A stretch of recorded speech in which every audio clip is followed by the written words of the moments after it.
Students, हम लोगों ने किरणों का खेल, तोड़ती पत्थर, यह दंतुरित मुस्कान और बरगीत ये 4 कविता पढ़ ली है। तो आइए आज थोड़ा इनके ऊपर चर्चा करते हैं। सबसे पहले आएंगे किरणों का खेल, जिनके कवि थे मैथिली शरण गुप्त जी।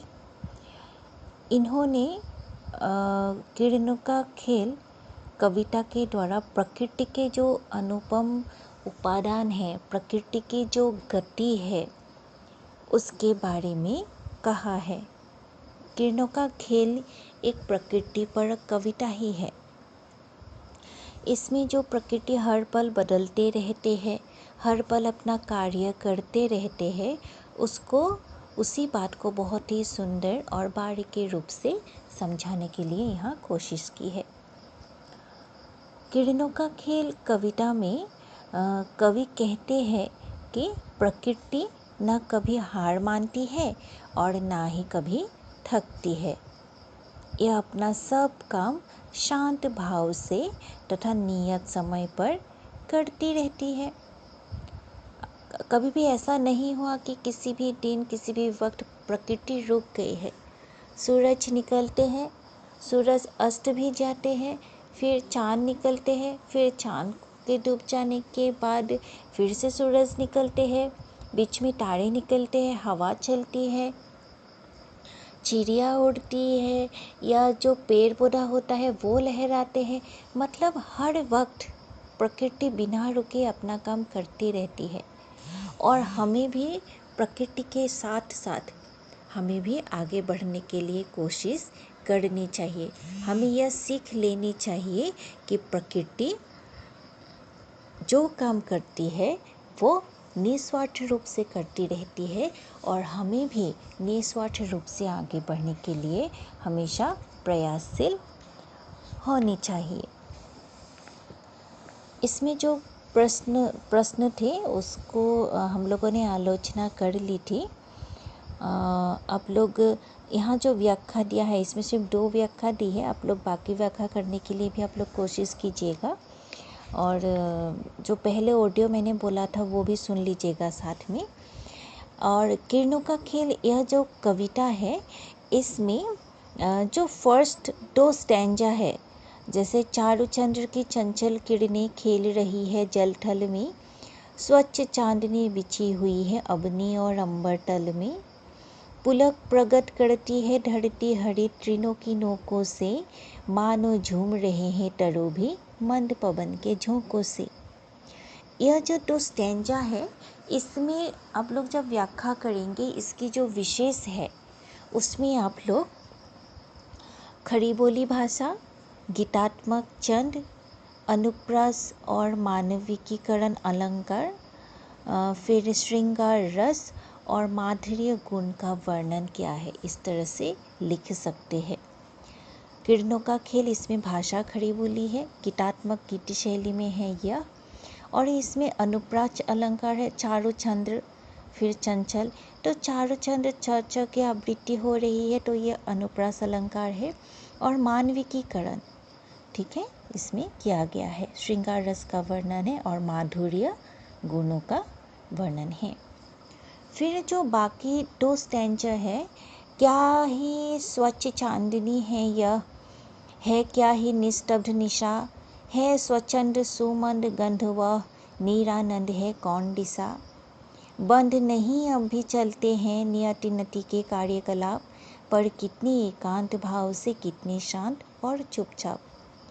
यह जो 2 स्तवक है, स्टैंजा है, इसमें आप लोग खड़ी बोली भाषा का प्रयोग लिखेंगे। शांत रस, इसमें श्रृंगार नहीं, शांत रस का वर्णन है। भावात्मक शैली का प्रयोग किया है और इसमें अनुप्रास अलंकार, रूपक अलंकार और प्रश्नालंकार। प्रश्न अलंकार मतलब जैसे निरानंद है कौन दिशा, ये प्रश्न अलंकार में आ जाएंगे।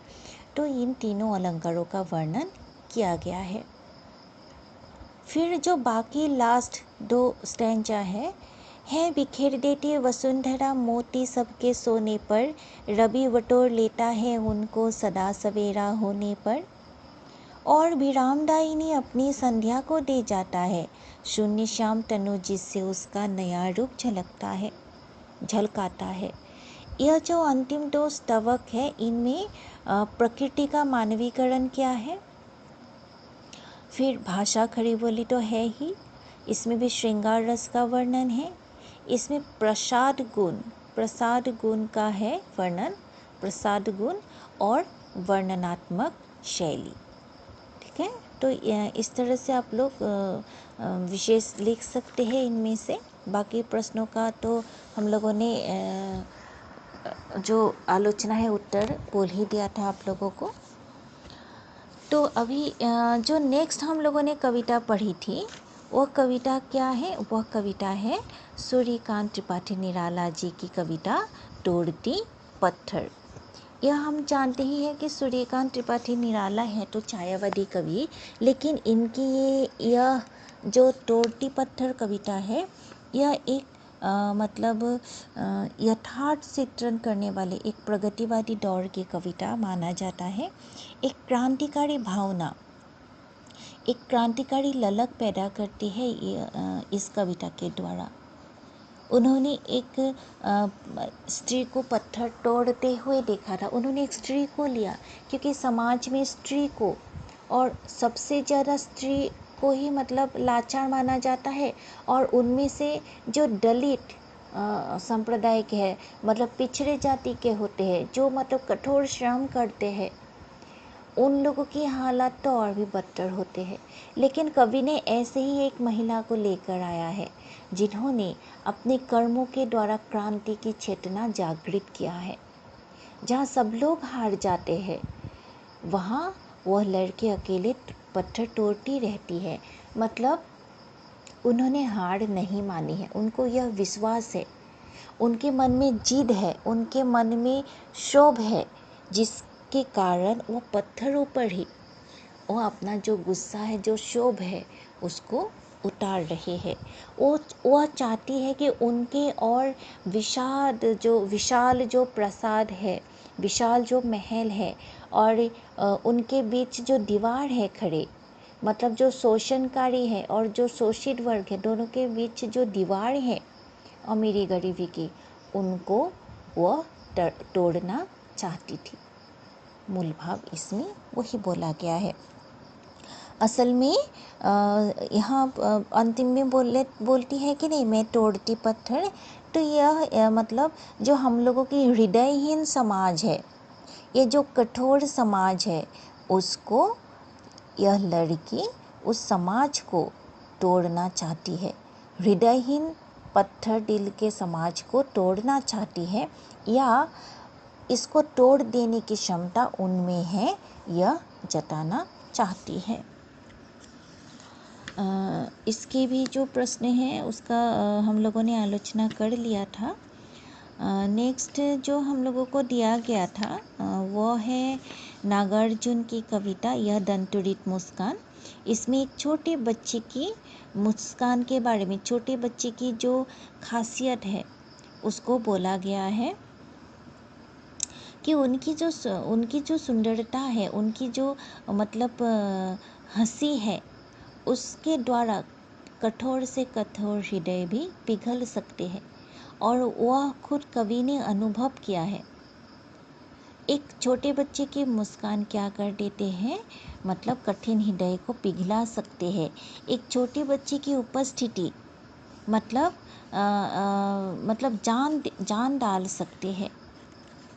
एक शिशु की उपस्थिति, एक छोटे बच्चे की मुस्कुराहट हर कहीं, हर गम में भी खुशियाँ ला सकती है। इस बात को उन्होंने इस कविता के द्वारा कहा है। नेक्स्ट जो कविता हम लोगों ने पढ़ी थी वो है बरगीत, है कि नहीं। इसमें बरगीत था, उसमें शंकरदेव जी द्वारा रचित जो बरगीत है, इनमें 2 है बरगीत। तो इसमें जो बरगीत है, इसमें कवि ने क्या किया है, श्री कृष्ण के ही मतलब भगवान के गुणगान किया है, नाम प्रसंग के गुणगान किया है।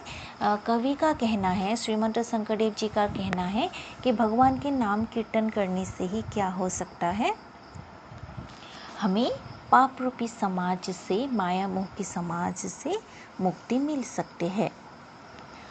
जैसे मैं थोड़ा इसके जो एक्सप्लेनेशन है, थोड़ी व्याख्या में फिर से बोल देती हूँ ताकि आप लोगों को मुश्किल ना हो। जैसे बोलो हो राम नामे से मुकुति निराना, भव बैतरणी तरणी सुख सरणी, नाही नाही नाम समाना। मतलब भगवान राम का नाम लेने से ही मुक्ति मिल सकता है, वही मुक्ति का कारण है, इसीलिए राम बोलना चाहिए। संसार रूपी नदी में जिस प्रकार पापियों को कष्ट भुगतना पड़ता है, उससे पार पाने के लिए अर्थात उद्धार होने के लिए राम नाम रूपी नाव का साधन लेना पड़ेगा। उससे उत्कृष्ट साधन या सुविधा और कोई भी नहीं है जिससे भैव बैतरणी संसार रूपी नदी को हम लोग पार कर सके। नाम पंचानन नादे पलावत पापदंती भयभीत, बोलीते एक सुनीते शत नीत रे, नाम धर्म विपरीत। इसमें ये कहा है कि नाम पंचानन नादे पलावत, जिस प्रकार सिंह का गर्जन सुनकर हाथी भय से भाग जाता है। पंचानन मतलब सिंह को बोला गया है, शेर को बोला गया है, और पापदंती मतलब हाथी को, पाप रूपी मतलब विशाल हाथी के साथ पाप मतलब पापों का जो बोझ होता है, आकार होता है, वो बहुत विशाल होते हैं। तो शेर का गर्जन सुनकर, सिंह का गर्जन सुनकर पाप रूपी हाथी भय से भाग जाता है। उसी प्रकार भगवान का नाम सुनकर भी पाप, जो मन में जो कुसंस्कार है, वो जो पाप है, वह भी क्या हो जाते हैं, भय से भाग जाते हैं। भगवान का नाम उच्चारण करने से, भगवान का नाम लेने से हम लोगों की जो मानसिकता है वह स्वस्थ होने लगते हैं, हम लोगों के विवेक जागरूक होने लगते हैं, जिसके कारण धीरे धीरे मन से पाप भाव मिट जाते हैं, अंधविश्वास कुसंस्कार मिट जाते हैं। मतलब कवि का यही कहना है कि ईश्वरीय नाम का लक्षण विस्मयकर है, क्योंकि किसी एक व्यक्ति के ईश्वर नाम का उच्चारण करने से, उसे सुनकर मतलब 100 व्यक्ति इस संसार के क्लेश से मुक्त हो सकते हैं। बोलीते एक सुनीते सतनिद्रे, किसी एक ही भगवान का नाम लेते हैं, लेकिन सब लोग उसको सुनते हैं और उनके भगवान का नाम सुनते ही क्या हो जाते हैं, पापों से निस्तार या मुक्ति प्राप्त हो जाते हैं, मिल जाते हैं। वचनी बोली राम धर्म अर्थ काम, मुकुति सुखे सब सुख सुखे पाए, सब कहु परम सुहृद हरि नाम, छूटे अंत केरी डाय। इसमें भी कहा गया है कि राम नाम लेने से ही मुक्ति की जो सुख है उसको हम लोग प्राप्त कर सकते हैं, और धर्म अर्थ काम और मुक्ति का जो सुख है उसे हम लोग अपना सकते हैं। हरि का नाम ही सबके लिए सुहृद की भांति, सच्चा दोस्त की भांति, सुहृद की भांति हित साधक है। उससे ही क्या हो सकते हैं, भगवान का नाम लेने से, हरि का नाम लेने से ही अंत काल में, अंतक से मतलब मृत्यु काल में यम का जो दोष है, मतलब मृत्यु दोष से भी हम लोग मुक्ति प्राप्त कर सकते हैं। नारद शुकमणि राम नाम बिनी नाहि कहल गतियार, कृष्ण किंकर कै चोरहु मायामय, राम परम तत्वसार। और अंतिम में कवि ने कहा है कि राम नाम के इन गुणों की प्रशंसा इसीलिए नारद शुकमणि जैसे भक्तों ने भी की है। उनके अनुसार हरि नाम ही मुक्ति का मार्ग प्रशस्त करता है। हरि नाम लेने वालों का चित्त शुद्ध हो जाता है और कर्मफल से छुटकारा मिल जाता है। इसीलिए शंकरदेव कहते हैं कि मायामय इस संसार का मोह छोड़ो, क्योंकि मृत्यु के बाद यह संसार असार बन जाता है। परम सार तत्व केवल राम ही है, इसीलिए उन्हीं का सेवक बनकर उन्हीं की ही सेवा करनी चाहिए। दूसरे पद में क्या है? दूसरे में बरगीत में है, सोई सोई ठाकुर मोइयो हरि प्रकाशा, नाम धर्म रूप स्मरत ताकेरी हम उदासा। इनमें भी बोला गया है कि सर्वसंपन्न जो भगवान है वही मेरे प्रभु है। कवि यहाँ कहते हैं जिन्होंने भगवान के गुणों को प्रकट करके दिखाया है, मैं उन्हीं का ही दास हूँ, सेवक हूँ। पंडिते पढ़े शास्त्र मात्र सार, भक्ति लिए अंतर्जल छूटे कमल मधु मधुकर पिए। मतलब क्या है? पंडित सिर्फ ग्रंथ पढ़ते हैं, लेकिन उनको सुनने वाला जो होते हैं, उनका जो सार तत्व होते हैं, उसको ग्रहण करने वाले तो भक्त होते हैं। जिस तरह से मतलब कमल खिलते हैं, लेकिन उसमें जो मतलब मधु उसमें से जो निकलते हैं उसको कौन पीते हैं? मधुकर पी जाते हैं। ठीक उसी तरह से जो पंडित होते हैं वो ग्रंथ को पढ़ते हैं और उनके सार तत्वों को भक्त लोग हृदयंगम कर लेते हैं। याही भक्ति ताही मुकुति, भटके तत्व जाना, वैसे बनिक चिंतामणि जानी गुण बखाना। जिस मतलब भक्ति जिसकी है, मुक्ति भी उसकी है। और यही तत्वसार मतलब भक्तों को जान लेना चाहिए, जान सकते हैं। जिस प्रकार व्यापारी रत्न के मूल्य को जानते हैं, उसके बाद गुणगान करते हैं, ठीक उसी तरह से भक्त भी भगवान को जान लेने से, उनके तत्व को मान लेने से, जान लेने से उन्हीं के ही गुण में अपने आप को विलीन, उनके गुणगान करने में अपने आप को विलीन कर देते हैं। कृष्ण किंकर शंकर कह भज गोविंदक पावे, सोही पंडित सोही मंडित यू हरि गुण गावे। इसलिए शंकरदेव जी कहते हैं कि हमेशा भगवान के गुणगान करना चाहिए, क्योंकि सच्चा पंडित वही होते हैं जो हरि के गुण को गाते हैं। वही सच्चा पंडित, ज्ञानी तथा विभूषित और यशस्वी कहलाते हैं। तो उम्मीद करती हूँ कि आप लोगों को फिर से ये एक रिवीजन था सारी कविता के जो हम लोगों ने पढ़ा है, तो उस कविता के रिवीजन है। आप लोग इसका जो क्वेश्चन आंसर्स है वो भी हम लोगों ने डिस्कस कर लिया था, आलोचना कर ली थी। आप लोग अच्छी तरह से पढ़िए और इसका जो प्रश्न है उसका उत्तर भी साथ में लिख लीजिएगा। धन्यवाद।